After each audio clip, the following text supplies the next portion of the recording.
श्री स्वामी समर्थ मैत्रिणींनो, स्वामी महाराज तुमच्या सर्व चांगल्या इच्छा पूर्ण करो हीच मी स्वामींच्या चरणी प्रार्थना करते आणि आज या नवीन व्हिडिओला सुरुवात करते। ज्योतिषशास्त्रानुसार 15 जून 2026 रोजी सोमवती अमावस्या आहे। तर हा एक अत्यंत दुर्मिळ योगायोग निर्माण होतोय। तो योगायोग म्हणजे ही अमावस्या सोमवारी येत असल्याने ती सोमवती अमावस्या म्हटली जाईल। तर यासोबतच ज्येष्ठ अधिक मास एकाच वेळी येत आहेत। तर हा प्रसंग पूर्वजांना प्रार्थना करणे, स्नान करणे, दानधर्म करणे, भगवान विष्णू शिवाची पूजा करण्याचा हा अत्यंत शुभ काळ मानला जातो। 15 जून रोजी सोमवती अमावस्या आणि ज्येष्ठ अधिक मास म्हणजेच पुरुषोत्तम मास एकाच वेळी येत आहेत। धार्मिक मान्यतेनुसार हा विशेष योग अंदाजे दर 3 वर्षांनी येतो। अधिक मास भगवान विष्णूला समर्पित मानला जातो, तर अमावस्या तिथी पूर्वजांच्या शांतीसाठी, प्रार्थना करण्यासाठी आणि दानधर्म करण्यासाठी विशेष महत्त्वाची असते। त्यामुळे सोमवती अमावस्या आणि अधिक मास एकाच वेळी येणे हे अत्यंत शुभ मानले जाते। ज्येष्ठ अधिक मासाची अमावस्या 14 जून रोजी दुपारी 12:20 सुरू होईल आणि 15 जून रोजी सकाळी 8:24 संपेल। उदय तिथीनुसार सोमवती अमावस्या 15 जून रोजी साजरी केली जाईल।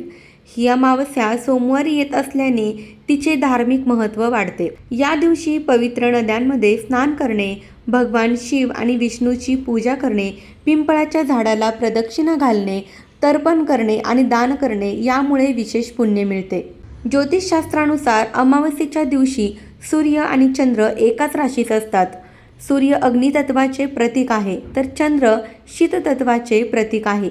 यावेळी चंद्राचा प्रभाव कमी होतो, ज्यामुळे मन एकाग्र करणे सोपे होते। त्यामुळे अमावस्या ही आध्यात्मिक साधना आणि आत्मपरीक्षणासाठी शुभ मानली जाते। सध्या अधिक मास सुरू आहे। या महिन्यात येणारी सोमवती अमावस्या हा एक अत्यंत दुर्मिळ आणि शुभ योग मानला जातो। तर आज मी या व्हिडिओमध्ये अमावस्या तिथीला जो उपाय करायचा आहे तो तुमच्यासोबत शेअर करणार आहे। तर हा उपाय तुम्ही रविवारी किंवा सोमवारी या दोन्ही दिवसात कधीही करू शकता, कारण या दोन्ही दिवशी अमावस्या तिथी ही असणार आहे।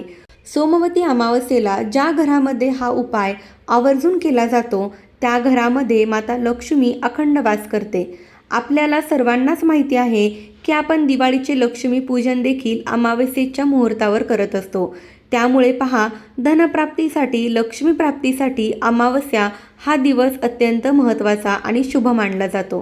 त्यामुळे जर तुम्हाला तुमच्या आयुष्यामध्ये आर्थिक अडचणींना सामोरे जावं लागत असेल, काहीतरी पैशांच्या सतत आर्थिक अडचणी येत असेल, तुमच्या घरामध्ये पैशाची भरभराट होत नसेल, घरात पैसा टिकत नसेल, उद्योग व्यवसायामध्ये अडचणी अडथळे येत असतील, घरामध्ये हवा तसा पैसा येत नाही किंवा पैसा आला तर तो टिकत नाही, काही ना काही कारणाने घरातून पैसा हा निघून जात असेल, तर या सर्व कारणामुळे समजते की माता लक्ष्मी आपल्या घरामध्ये स्थिर नाही।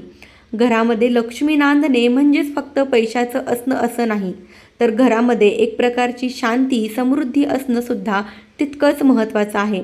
तसेच आपल्या कुटुंबामध्ये एकोपा असणं हे खूप महत्त्वाचं असतं। जेव्हा घरामध्ये असे आनंदाचे सकारात्मक वातावरण असते तेव्हा घरामध्ये लक्ष्मी नांदते असं म्हटलं जातं। पैसा तर हवा आहे, परंतु यासोबतच घरातील वातावरण हे लक्ष्मी स्थिर राहण्यासाठी अनुकूल असणं सुद्धा महत्त्वाचं आहे। आणि म्हणून उद्या सोमवती अमावस्येला आपल्याला एका नारळाचा अत्यंत प्रभावी उपाय करायचा आहे। हा उपाय केल्याने सर्व कामात यश मिळेल, लक्ष्मीच्या कृपेने वर्षभर आर्थिक भरभराट होईल, फक्त 24 तासामध्ये इडापिडा, नजरबाधा, दारिद्र्य हे नष्ट होईल, घरात अखंड लक्ष्मी नांदेल। तर असा हा एक नारळाचा उपाय कसा करायचा आहे, कोणत्या वेळेत करायचा आहे, याबद्दलची संपूर्ण माहिती आज या व्हिडिओमध्ये मी तुमच्यासोबत शेअर करणार आहे। त्यामुळे तुम्ही हा व्हिडिओ स्किप न करता शेवटपर्यंत नक्की पहा। चॅनलवरती नवीन असाल तर चॅनलला सबस्क्राईब करा आणि असेच माहितीपूर्ण नवनवीन व्हिडिओ पाहण्यासाठी बेल आयकॉनलाही प्रेस करा।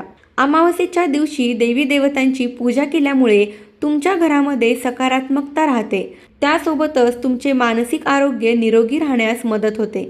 शास्त्रानुसार अमावस्या सोमवारी आली तर त्याचे महत्त्व हे खूप वाढते। सोमवती अमावस्येच्या दिवशी भगवान शिव आणि माता पार्वतीची पूजा करून उपवास केल्याने व्यक्तीला शुभ फळ प्राप्त होते।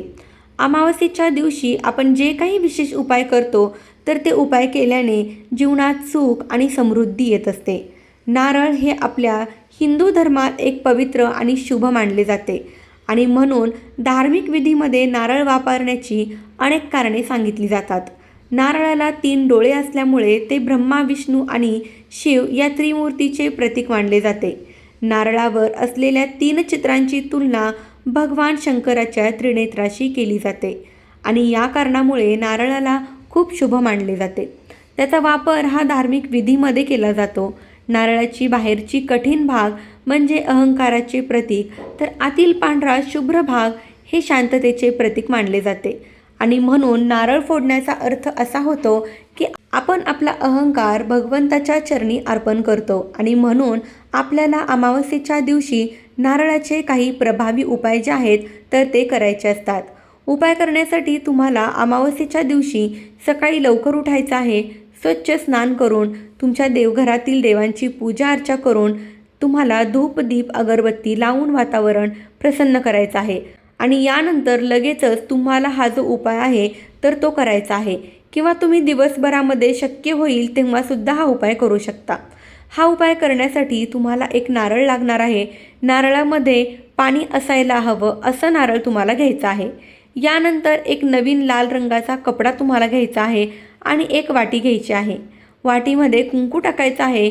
कुंकवामध्ये पाणी टाकून त्याचा गंध तयार करायचा आहे आणि यानंतर आपल्या देवघरामध्ये तुम्हाला लाल रंगाचा कपडा हा माता लक्ष्मीच्या मूर्तीसमोर किंवा फोटोसमोर अंथरायचा आहे. यानंतर त्या कुंकवाने त्या नारळावरती एक स्वस्तिक काढायचं आहे. स्वस्तिकमधले 4 बिंदू आणि कड्यांच्या 2 लाईन आवर्जून घ्यायच्या आहेत. यानंतर हा नारळ आपल्याला त्या लाल कपड्यावरती ठेवायचा आहे. हा नारळ त्या लाल कपड्यामध्ये तुम्हाला बांधून घ्यायचा आहे आणि यानंतर देवघरासमोर बसून 108 वेळा आपल्याला गायत्री मंत्राचं पठण करायचं आहे. नंतर दोन्ही हात जोडून माता लक्ष्मीचं नामस्मरण करायचं आहे. कुलदेवीचं नामस्मरण करायचं आहे. तुमच्या घरात ज्याही काही अडचणी आहेत तर त्या दूर होण्यासाठी माता लक्ष्मीला प्रार्थना करायची आहे. यानंतर तो नारळ तिथून घेऊन तुम्हाला तुमच्या घराच्या मुख्य दरवाजावरती बांधायचा आहे. आतल्या साईडने बांधला तरीही चालेल किंवा बाहेरच्या साईडने बांधला तरीसुद्धा चालेल. जेव्हा तुम्ही असा नारळ घराच्या मुख्य दरवाजावरती बांधतात तेव्हा आपल्या घरामध्ये कुठलीही नकारात्मक ऊर्जा किंवा वाईट शक्ती ही प्रवेश करत नाही.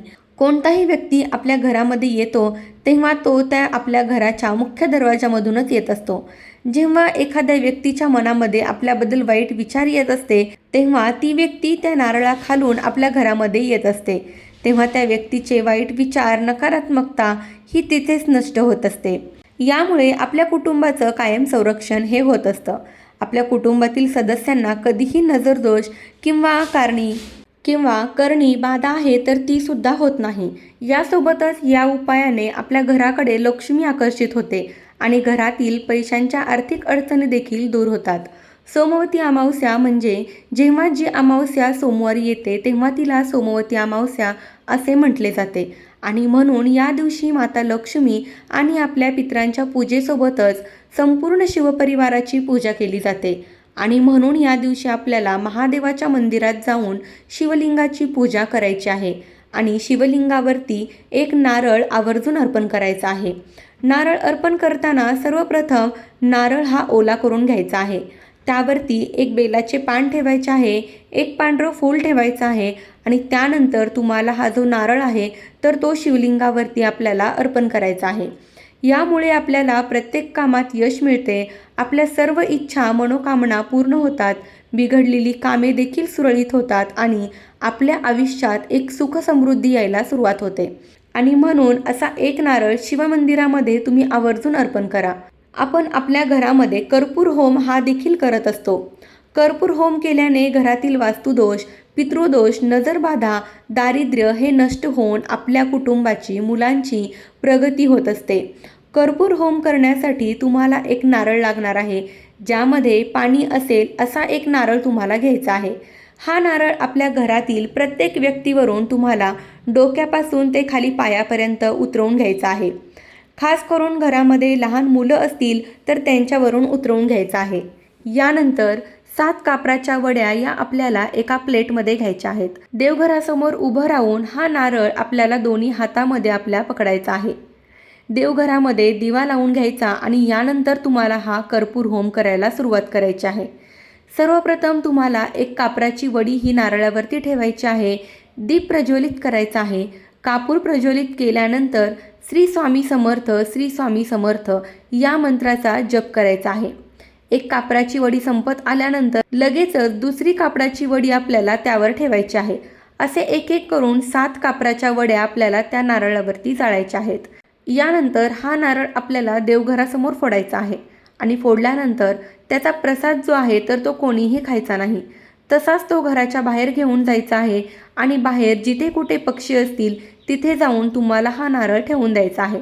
जर घराजवळ पिंपळाचं झाड असेल तर त्या झाडाखाली तुम्ही हा नारळ नेऊन ठेवू शकता. तर अशा पद्धतीने तुम्हाला हा कर्पूर होम करायचा आहे. नारळामध्ये जे पाणी असतं ते पाणी आपल्या घरातील सगळी नकारात्मक ऊर्जा शोषून घेण्याचं काम करतं आणि हा कर्पूर होम आपल्याला अमावस्येच्या दिवशी संध्याकाळी करायचा आहे. रविवारी सायंकाळी तुम्ही 6 वाजल्यापासून ते रात्री 12 वाजेपर्यंत हा कर्पूर होम तुम्ही कधीही करू शकता. त्याचबरोबर अमावस्येच्या दिवशी अजून एक प्रभावी उपाय हा बऱ्याच घरामध्ये केला जातो, ते म्हणजे नारळ वाढवणे. तर हा उपाय करण्यासाठी देखील तुम्हाला एक नारळ घ्यायचा आहे. त्यामध्ये पाणी असेल असा नारळ घ्यायचा आहे. या नारळावर तुम्हाला शेंदूर आणि त्रिशूल काढायचा आहे आणि हा नारळ आपल्या घरातील प्रत्येक व्यक्तीवरून तुम्हाला डोक्यापासून ते खाली पायापर्यंत उतरवून घ्यायचा आहे. आपल्या घराच्या मुख्य दरवाजावरून सुद्धा हा नारळ तुम्हाला उतरवून घ्यायचा आहे आणि आपल्या घराच्या मुख्य दरवाजावरती हा नारळ तुम्हाला फोडायचा आहे. या नारळामध्ये जे पाणी असणार आहे तर ते उंबरठ्यावर तुम्हाला टाकायचं आहे आणि नारळ फोडून त्याचे 2 भाग तुम्हाला आपल्या घराच्या डाव्या आणि उजव्या बाजूला नेऊन ठेवून द्यायचे आहेत. संपूर्ण दिवस व रात्रभर हा नारळ तिथेच ठेवायचा आहे आणि दुसऱ्या दिवशी हा नारळ उचलायचा आणि आपल्या घराच्या बाहेर जाऊन तुम्हाला टाकून द्यायचा आहे. त्याचा प्रसाद जो आहे तर तो खाल्ला जात नाही किंवा बऱ्याच ठिकाणी आता प्रसाद खाल्ला जातो, पण तुमच्याकडे जी प्रथा असेल तर तसं तुम्ही हा उपाय करू शकता. परंतु तुमच्या घरामध्ये तुम्ही अजूनही हा उपाय करत नसाल तर हा उपाय तुम्ही या सोमवती अमावस्येपासून करायला सुरुवात करा. कारण सोमवती अमावस्या ही खूप शुभ मानली जाते. त्यामुळे या दिवसापासून अनेक उपाय जे आहे तर ते घरामध्ये करायला सुरुवात केली जाते. तर अशा पद्धतीने तुम्हाला हा नारळाचा उपाय जो आहे तर तो सोमवती अमावस्येला करायचा आहे. सोमवारी तुम्ही हे उपाय केले तरीही चालेल किंवा रविवारच्या दिवशीसुद्धा हे उपाय करू शकता. तर ही अत्यंत महत्त्वाची माहिती मला तुमच्यापर्यंत पोहोचवायची होती. माहिती आवडली असेल तर व्हिडिओला लाईक करा आणि आपल्या चॅनलवरती जर नवीन असाल तर चॅनलला सबस्क्राईब नक्की करा. धन्यवाद. श्री स्वामी समर्थ.